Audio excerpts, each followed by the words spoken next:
This is a practice. This isn't the real thing. All right, what up? What up? Good morning, people. This is the Vajal Broadcast Show. Timpin, Salone. Welcome back. This is another episode. I'm your host, Wilbur Garcia Juarez. We got my main man, Drew Bisky, Aaron Williams. What's up, everybody? We also have the man who made all this possible, Q. Echelon Carter. Where your energy at, player? Where your energy at, player? Like I said, this is the practice, bro. I need to, because I forget. I forget doing the intro, bro. Hold up. That's why I said I wanted to do a practice. Hold up. We're coming back live to you again. 3 undisclosed locations. This is like episode. What is it? Episode is this? This would be like episode 9. You still don't got to think that right, bro. No, we do. Like I said, I just want to practice, bro. Your ass was taking way too long. Who, me? Yeah, you. What was I was here on time, bro. What you talking about? That was Drew over there. I had to set up everything. I gotta. Bro. I got a lot on my plate to do. Boy over there, bro. All I asked you to do is say good morning. Bro, I gotta set up the call. I gotta send the email. Good morning, bro. All right, bro. Let's get into the topics, bro. Let's get into the topics.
What up? Good morning, people. This is the Vajal Broadcast Show. Timpin, Salone. Welcome back, everybody. 3 undisclosed locations. 3 of your favorite people. You got your host, Wilbur Garcia Juarez. You got my main man, Drew Bisky, Aaron Williams. Say what's up to the people. What's up, everybody? And we got the man who I've yet to get a check from. I've been waiting months now, bro. Tax season is right around the corner. Haven't gotten anything either. All right. Bro. Yeah, I know Drew hasn't gotten anything either. Every day he says he's an unpaid intern, bro. So give it up to Q. Echelon Carter. Bro, what up? All right, so new episode, a bunch of new stuff has happened. Let's just kick it off with the biggest thing right now. So we grew up with a man who we've idolized, well, at least us 3 in particular, we've idolized. We grew up with the show The Fresh Prince of Bel-Air. Everybody knows Will Smith. He's a loving man, a family man. You know, he's shown a lot of different emotions, but then we've grown to love him as a father and a role model for not just a specific community, but for all people. And recently in the news, there came, let's just say, it wasn't the best news, okay? We have a man and a woman, and a man that came in between a man and a woman. Now, whether they were separated or not, is it justified? I don't know. Let's talk about it. Somebody elaborate. Bro, what is the question though? Yeah. I don't You're know, asking if it was justified the relationship? I don't know. Hey, Drew, get a background story for the people that don't know. All right, so recently in the news, August Alsina has an album coming out, so we did a interview with Angela Yee, where he talked about his relationship with Jada Pinkett Smith, and he like alleged that Will Smith gave his blessing for him to pursue that relationship. So that news blew up, and the whole world was going crazy. And then recently, this past Friday, they had another Red Table Talk episode where Jada and Will just hashed everything out and told the whole world the truth. They said that they were separated, and so now we have two sides. August says Will gave his blessing. The other side saying that they were separated. So that's the whole news. Everybody's going crazy about it. We got another entanglement going on. So I don't know what situation is going on there. Crazy indeed. Very crazy. So that begs the question, is it okay for a man to come in between a couple that are separated with the knowing that they may very well get back together, and also knowing that they have kids together? It's not just between two people anymore. They're also involving children. What do y'all think? I don't know who wants to go first on that. I'll take it. It's a very complicated situation. You got two parties involved. It's just very confusing. I guess in terms of being separated, I guess whatever they decide to do, that is their business. So whatever they established, they did. Obviously, they're okay now, so that's the good part. And so as long as that's good, but I would personally, for me, I wouldn't want to come in between anybody in their situation. I would personally just be away from that. Hugh? I know you've had some personal experience with this, seeing as you have been that man. Put that out. Trump, that's all fake news, bro. Okay, I'll send you the CNN article, bro. Come to that. I don't even know how to comment on that, bro. I don't even know how to touch that. I mean, pause. But I think when it comes to entanglement, just pray for everybody involved. I'm gonna say that. I'm gonna pray for everybody that's in that situation. What you think, Will? The way I see it, no one should come between anybody's family. It's you got to understand, this is a long relationship. This isn't like something new. They've already had kids. They're well established, and couples have their problems, right? They're not always going to be perfect.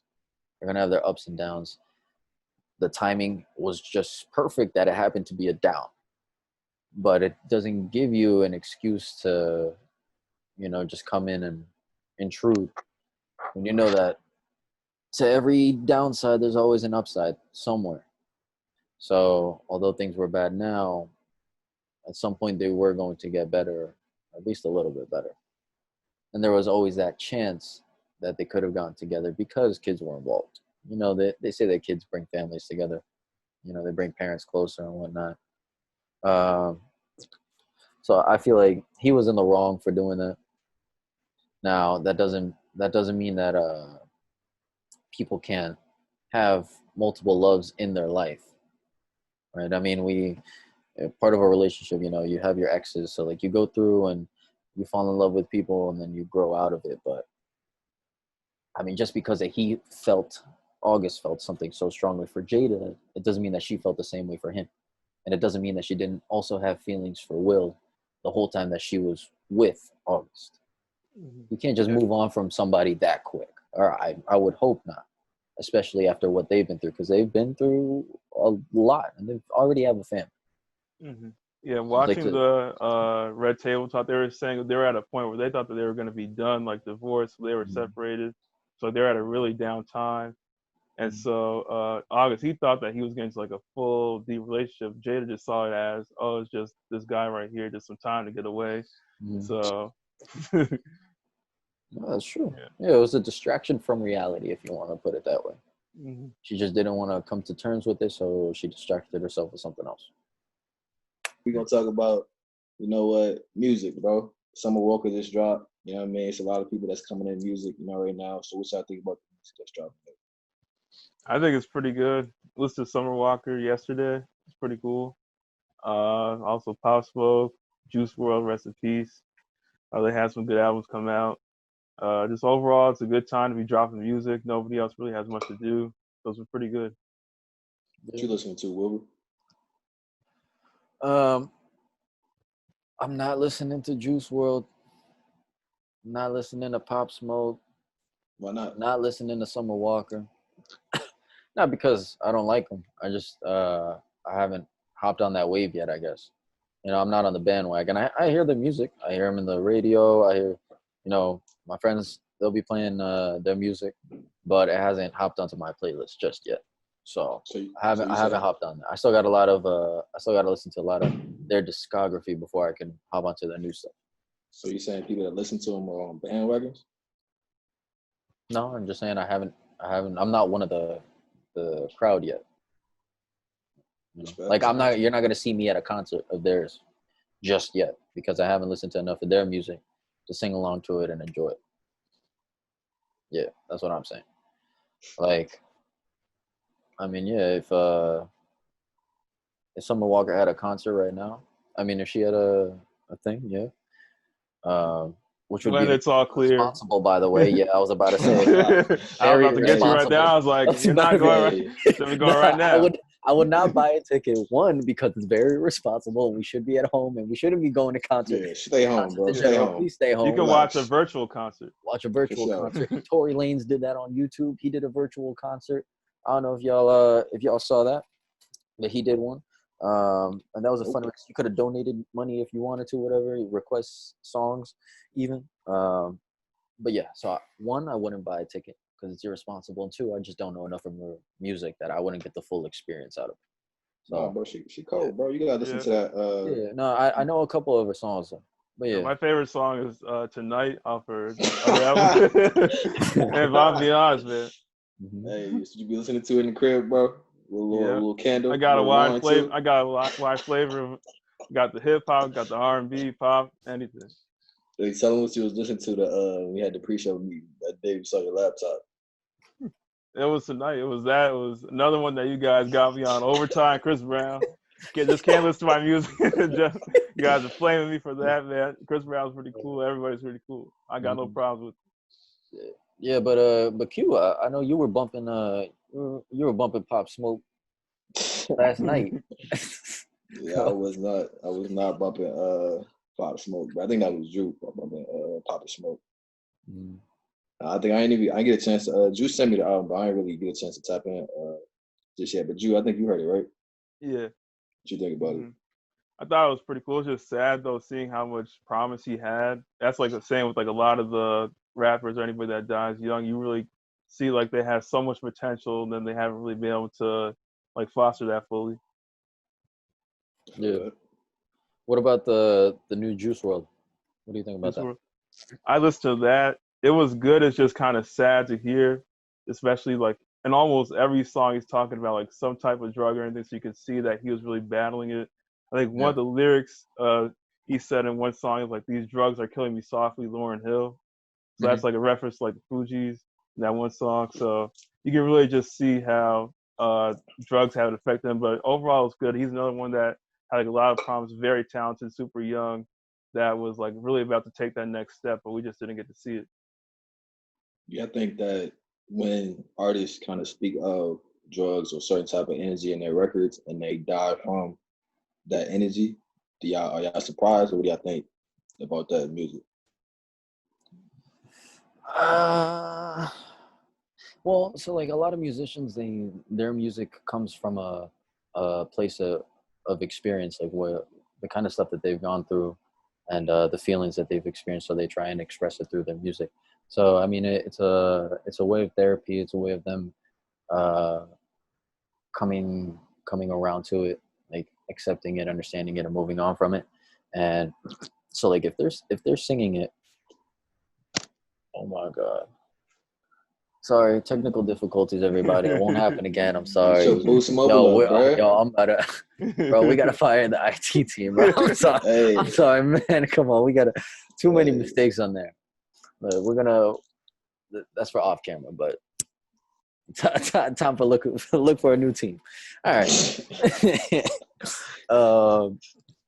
But yeah, so like I mean, if you're singing about it, and it doesn't necessarily mean that that it it's okay for the way that they go out. So like for example, if a street artist who grew up in gangs and violence, and if he dies in a violent manner, it's not his fault. Like he grew up in it, and that's how he was talking about it, but it doesn't mean that it's okay for him to go out that way.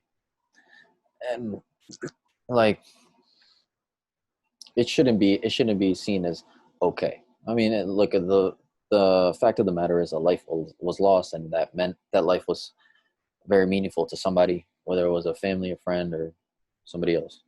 Uh, so no, I don't know if I don't even know what the question was, bro. It's I about got like emotional right there. I got emotional right there.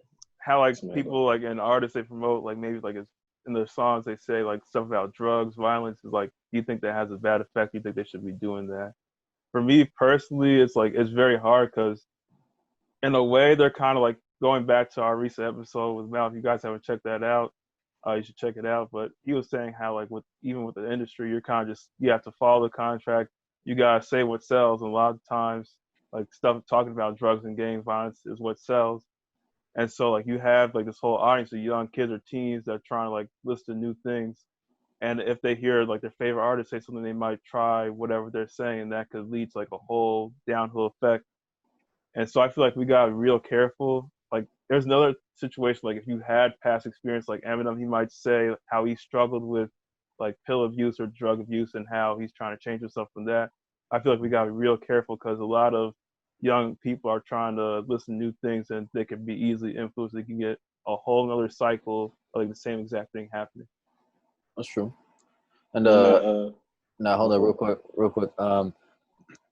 So the two of the three artists that we mentioned, they've passed away, unfortunately.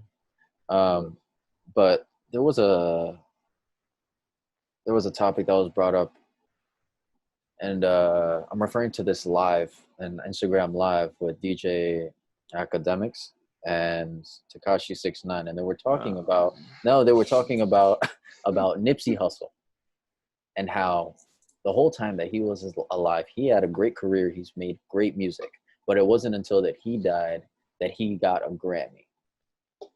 And it brought up the topic like you really don't appreciate the work, and you don't get the full recognition of your work until you're dead. And that got me thinking like Nipsey Hussle has had a great discography, and he's made some very good music. So do you think that that Grammy was really won because of the quality of his music, or do you think it was just because he passed away? man, I'm gonna keep saying this, bro, but the Grammys ain't never got it right. You know what I mean? I don't think Snoop got a Grammy. It's a lot of people that signify culture and everything that's relevant with culture. They don't got a Grammy. And to me, I think that if you put out art for the hopes of getting a Grammy, bro, you're gonna be waiting for years for that. I mean, even in recognition. You know what I mean, I think that a lot of people only want to do something just because of recognition. You know what I mean, you really gotta love what you do, regardless if anybody recognizes it or not. Like even this show right here, you know, we kind of got a little bit of following situation, but even if nobody tapped into what we was doing, it was just us three on the camera every day. Mm-hmm. I still love what we're doing. I still be putting 110% of what we're trying to do. But to get back to your question, do I think it was too late? Bro, the Grammys don't solidify what Nip did for, I can say for me. You know what I mean? Whether he had a Grammy, an Oscar, a BET award, whatever it was, that meant to me, meant more to just everything that we trying to do. And if it wasn't for him, bro, we wouldn't even be here today. So I say that. What you think, bro? Mm-hmm. Well, Bro. This guy, bro. Who'd you say, bro? You I said Will, bro. Go ahead, Drew, go ahead, bro. I'll I didn't hear you. I'll step in. Let me step Skip in. it. And Skip it. while you think about your answer, I'll just go ahead and answer the question. All right, go for it. Yeah, I feel like Grammys. I feel like the artist, like going what you said, Q. It shouldn't be more about like, oh, I want to win this award or this award. I want to sell this much. It's about how you impact the people. Even just hearing Q's response, you can see how much Nipsey touched him and how he really just impacted his life. No, that's true. And I mean, y'all, I don't know if y'all paying close attention, but Q Echelon Carter's even got a Nipsey hat on. So a little something. Show that to the people real quick. They already know what it is, bro. Come on, it's some slight for him. I don't want to do a little too much though. You know what it is. You know the vibes. Yeah. So clearly he was a big inspiration, but I just don't know if that Grammy was genuinely earned. You know, like I feel like it just takes away from it. I feel like it takes away from it. It was generally earned. What you mean it wasn't genuine? Okay. Well, the Grammy that he got. Let me rephrase that because I didn't phrase it right. It takes away from him earning it in the first place. So, like I said, he's made great music before. This isn't the quality of music has never gone down with his discography. Sure, a couple songs, maybe a couple projects didn't live up to what everybody's expectations were, but he was consistent and he made good music throughout, and he was still making great hits. And it wasn't until this album wasn't so different from his past projects. He's made great music, and he just didn't get recognized for it until he was dead. So this Grammy, I feel like it was kind of like, you know what? He's not making any more new music. We lost somebody. He was an idol. And because we haven't given him the recognition that we should have given him while he was alive, we're going to give it to him now that he's dead. So I feel like it takes away from the Grammy.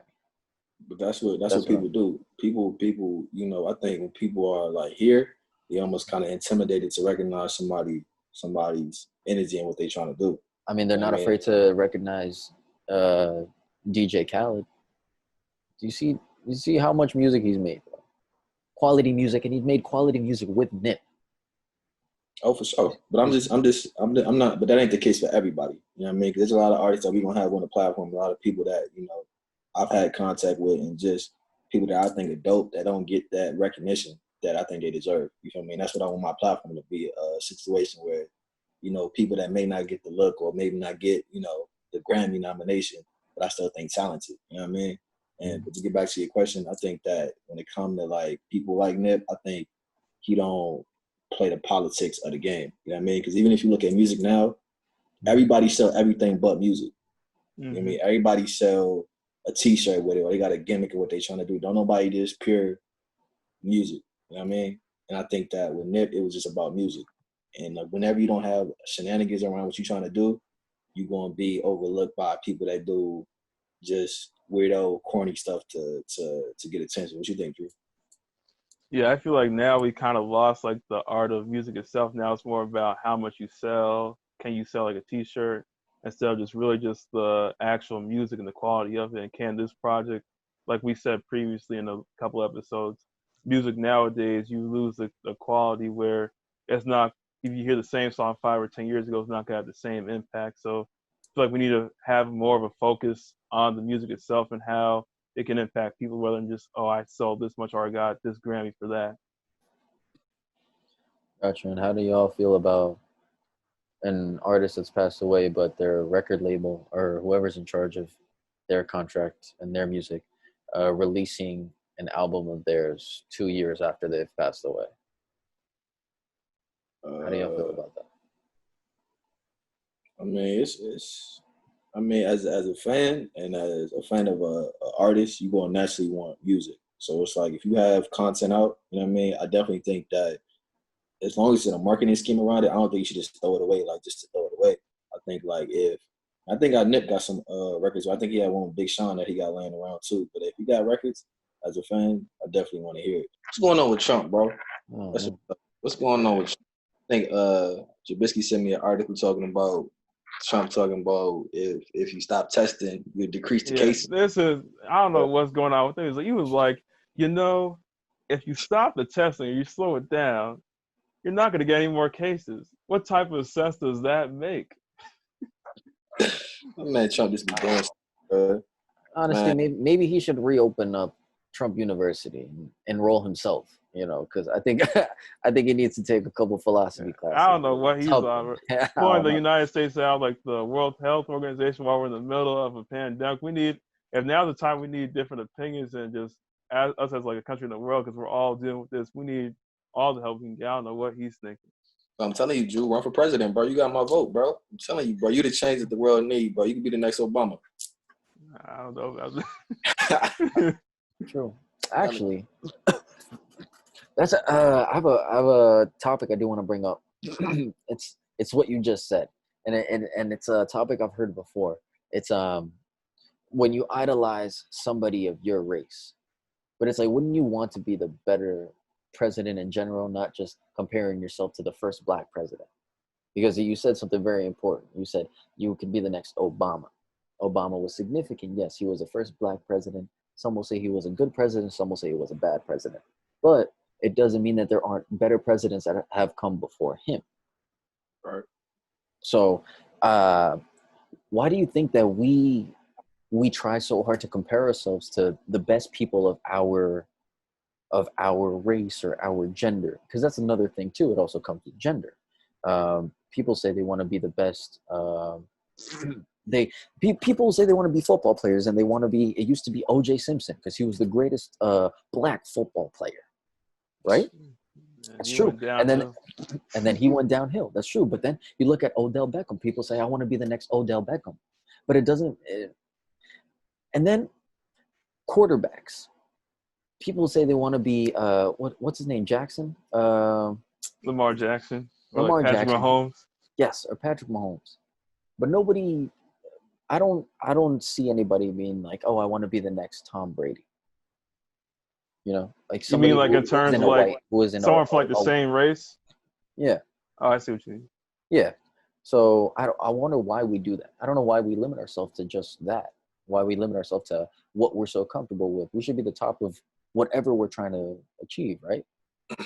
That concept make a lot of sense, but I think it's all about representation. Because if you don't see somebody doing what you're doing, you naturally not going to like tap into it. Like you look at something like hockey. I don't know too many brothers walking around saying they want to play hockey. You know what I mean? There's only a couple.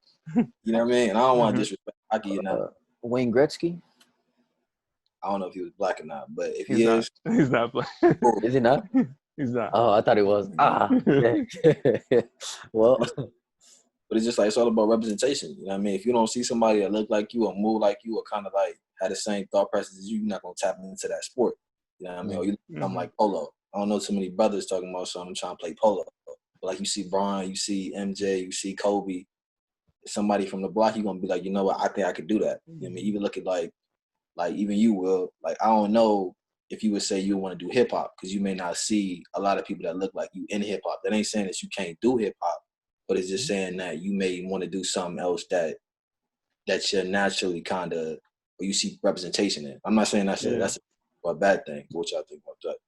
Yeah, it definitely helps seeing like, because most of the time they're from like their same race. Most of the time they've gone through like the same struggles. You coming up, so you see that example like LeBron. He came from a single parent household, and now he's one of the best basketball players in the world. Almost probably in a couple of years after he retires, a billionaire. So just seeing him and the coming up, you may be able to relate to him more. So I feel like it's just more natural, and it's kind of just been passed down. You see, even with like your own parents, you want to be like your parents. They're basically coming from the same exact skin color that you are. Makes sense. That's true. So it's more like it's relatability more than anything. Yeah. Oh. Gotcha. That's why I said Drew, because if I told Drew you're gonna be the next Donald J. Trump, he gonna be like, I don't know about that. But thinking like that. The fact that if I say Obama, he sees Obama as a certain type of stature, he could be like, you know what, I could do that. Yeah. And that's what I think a lot of times what artists talk about, how they're not role models, but you are. Because somebody, like even like to us, like we don't know it now, but there's probably somebody out there that look up to us and what we're trying to do. You know what I mean? And so that's why you kind of got to use your platform to really speak truth and kind of be honest in what you're trying to do, because you never know who's watching you. Because somebody could be like, yo, I'm trying to be the next host of Timpin Salone, or I'm trying to be the next whatever I'm trying to do. You know what I mean? And so that's why you kind of got to like be an example. Yeah, I think the presidency is kind of like lost its political, or like je ne sais quoi, whatever it's called. Yeah. Yeah. Yeah. We know what you mean. Yeah. Yeah. No, it definitely has. It's not as serious as it was once taken before. And I think the reason for that was because we don't it all started with people getting tired of having politicians in a political role. Right. So they wanted to put somebody that wasn't a politician in there. And now we've seen the results of that, you know.